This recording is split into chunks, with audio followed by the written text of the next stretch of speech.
Thank you very much. It's great to be here, and I was so worried. I speak a lot, and I usually don't get very nervous, but I thought it would be so sad if I was so shown up by these 7th graders and 8th graders, and so I was really, really nervous. You guys have been awesome. I've been really, really, really excited to be part of this. So take a look at this image. So it's a fingerprint, right? It's obvious. We're told that our fingerprints are fundamental to our identity, that they are kind of like a biometric, passport that can unlock everything in our world. Like a snowflake, there's no two in the world that are the same. What about this? This is a strand of DNA. And the beauty of DNA is it has all the information to build all the cells in our world. Just like the ones and zeros that make up the world of computers, DNA makes up every cell. And if you take the DNA in just one cell, you can replicate the whole, make a whole nother one. So DNA and fingerprints are both something that have everything to do with our identity. They have everything to do with our individuality, everything to do with our uniqueness. But they are what they are, right? I mean, we were born with them. We didn't have to design them. We didn't have to create them. We didn't have to write the code for them. But there's something else that becomes a really important part of your individuality and your kind of sense of self that you have to work a little bit harder at. You have to spend a little bit more time on and practice on. You have to have a lot more intention. It's your voice. I'm not talking about the sounds you make when you talk, your pronunciation, or maybe your accent. I'm talking about voice. I'm talking about the substance of what you communicate when you talk about the things that are really authentic to yourself. When you're communicating your ideas to somebody else, your passions to somebody else, what you value, what you love, maybe even a best-kept secret. When you are really communicating who you are, that's your voice. Now, the evolution of voice is a pretty, kind of interesting thing. If you think about, how your voice started, it was pretty primitive. You came out of the womb, you screamed, and it meant that you either needed to be changed, you were bored, you were hungry, or something had to happen. And your mother or caretaker probably believed that she could tell the difference between your cries to know exactly what you needed and be able to give it to you. That was the beginning of voice. So soon you grew up, you added vocabulary. We've heard a couple of examples today about how that might have come sooner or later. You added words, you added nuances. I forgot to click my slide, sorry. Nuances, vocabulary, syntax, everything started to kind of come together for you. And you even gained an appreciation of the power of space and time when you were asking for something. How many of you have carefully choreographed when you asked a parent for something you really, really wanted?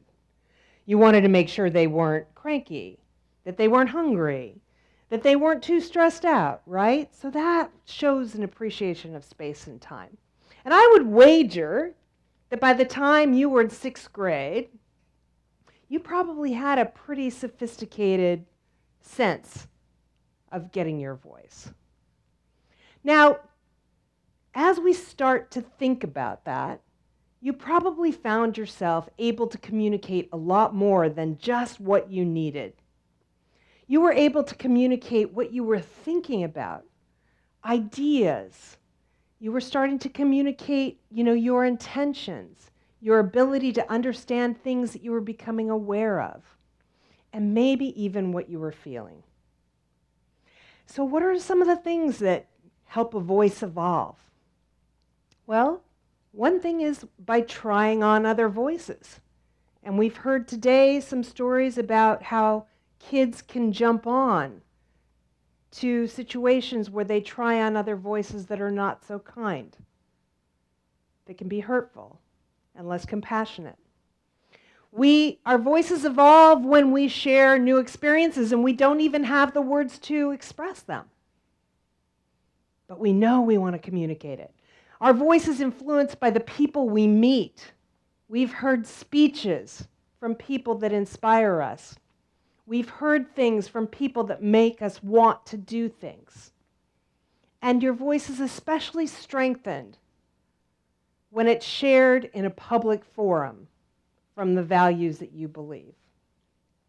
Now, what's really interesting, and we've heard a little bit about that today, speaking before a group is the number one fear in the world, right?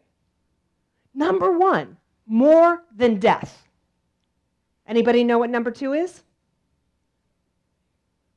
Snakes. Snakes is kind of in tie with the death thing. Heights. Heights is number two.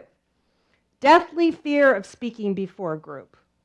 But if you look at the statistics, and if you believe Warren Buffett and Forbes magazine, if you have a command of public speaking literacy will increase your value throughout your career and throughout your life by almost 50%. Getting comfortable talking to people in a public forum is something that will really build your value. Now, in today's world, you have a lot of ways of being able to express yourself and amplify your voice, but you need to remember to do it with your voice, not somebody else's. So why is that important? Well, let me give you an example. In the olden days, when I was a kid, things were very analog. There was no such thing as digital.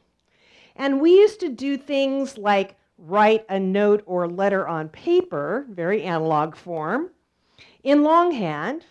We would send it to just the person we intended to send it to. Maybe they would show it to one or two other people, but it was limited by proximity, and it wasn't something that got shared really widely. In today's world, you have a different situation. You need to nurture and evolve your voice on multiple platforms, maybe even with multiple personas.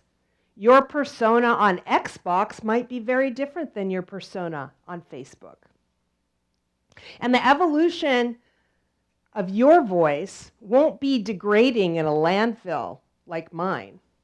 It'll be out there, online and off, in the public domain.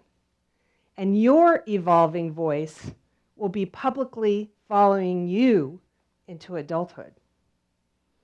So for those of you who are in middle school now, you need to start thinking of yourself as an editor of your own voice.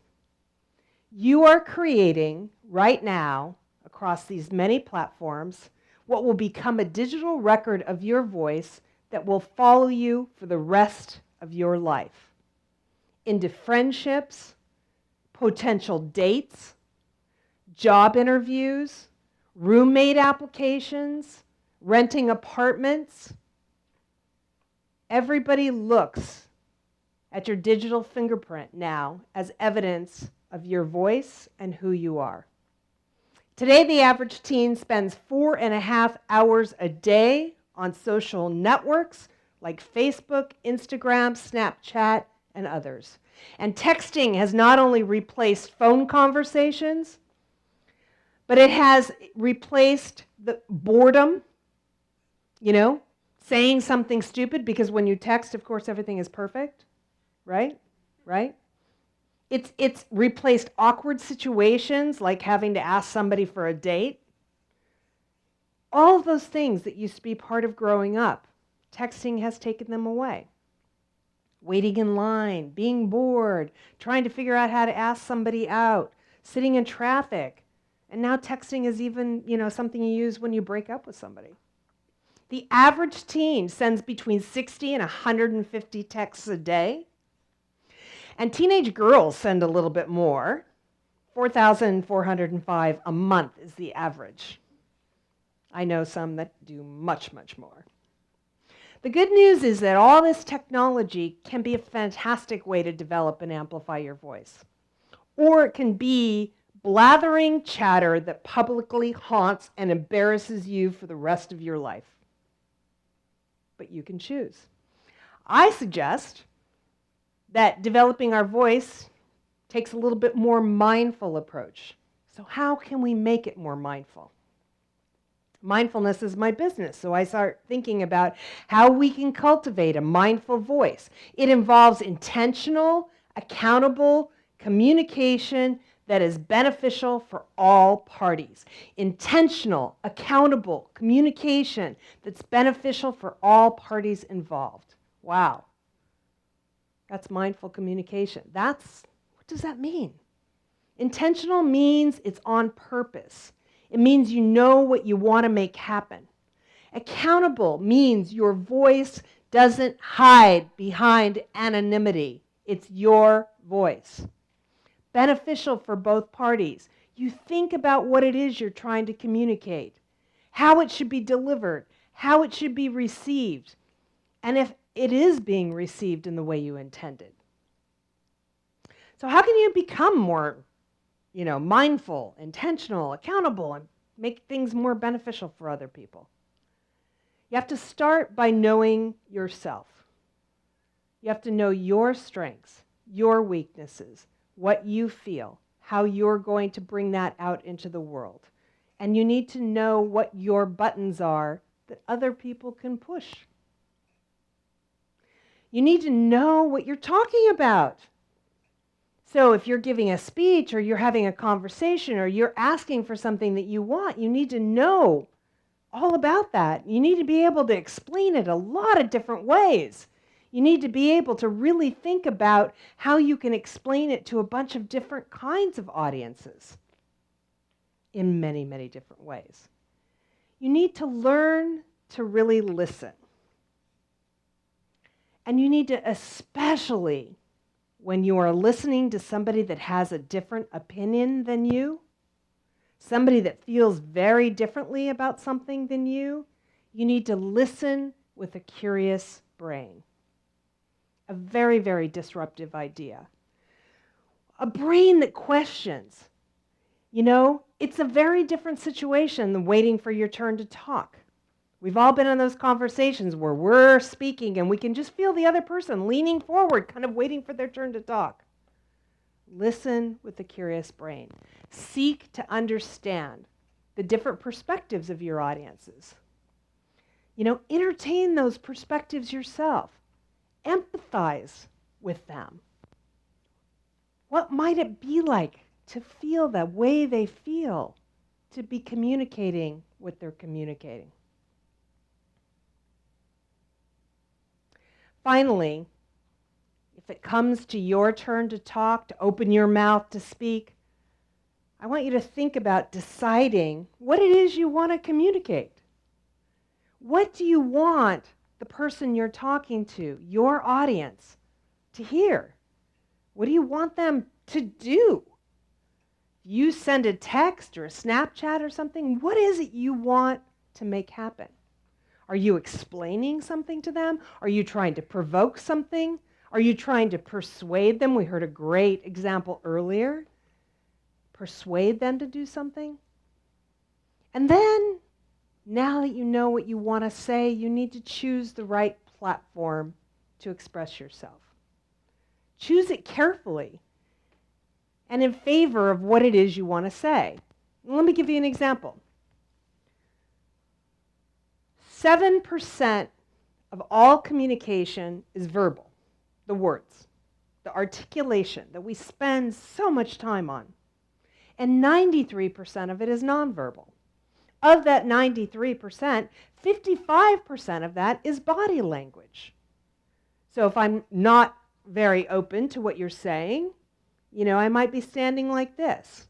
Whereas if I am open to what you're saying, I might be leaning forward and listening a little bit more carefully. And 38% of it is tone of voice. Whatever. So if you, even with emojis, I would suggest that texting or tweeting probably is not the best way to express how you feel about something you're really passionate about, right? That might happen somewhere else. That might happen in a public forum. It might happen on a blog. It might happen in a way that you can show pictures and all sorts of things. So think about the expression and the platforms as an editor would. And when you communicate, remember to breathe. Take a deep breath and let it go. Don't be afraid of awkward silence.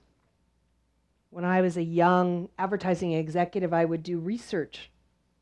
And I would sit in rooms with people and ask them questions. And sometimes I'd just sit there and be quiet, look at them and smile. It makes them so uncomfortable, they just spill their guts. They tell you everything you need to know because they're so uncomfortable.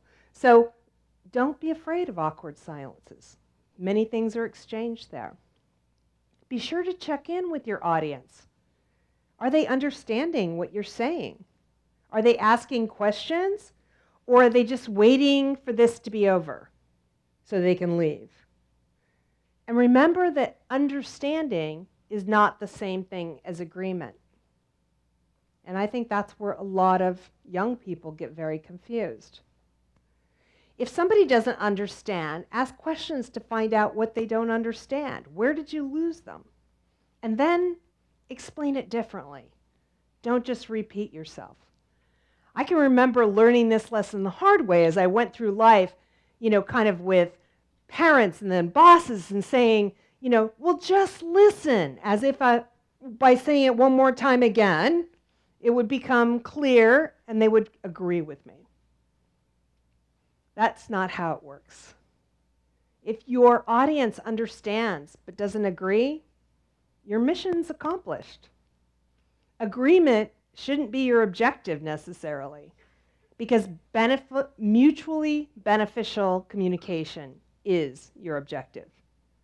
If your audience sees the value for themselves in something you're talking about, then they will agree with you, but not if you just show the value for yourself. Developing your voice is about being able to express your ideals, your values, your authentic self, confidently, passionately, and clearly. And I want to say that today we've heard some really heroic stories of people who have lived through incredible challenges to get to where they are now. And the teasing and the bullying and the exclusion that they had to live through. Maybe we just heard that for the very first time. There was an article in the LA Times that said, bullying in middle school, 30 years later, holds the same degree of psychological scarring as if you suffered from physical abuse. 20, 30, 40 years later, emotional scarring. So it's important when we think about our voice. Having a voice really suggests huge responsibility. Every time you speak, whether it's a text, a Snapchat, a Facebook post, a slur, a poke on the bus, you leave a little of yourself out there, a little pixie dust, if you will, on things. So when you're communicating, you have to think, is this coming from your voice, or is this some sort of mindless responsiveness and chatter? Is this something that got caught up in a groupthink? You have to ask yourself, am I mindfully cultivating my voice, or am I simply making noise? Thank you.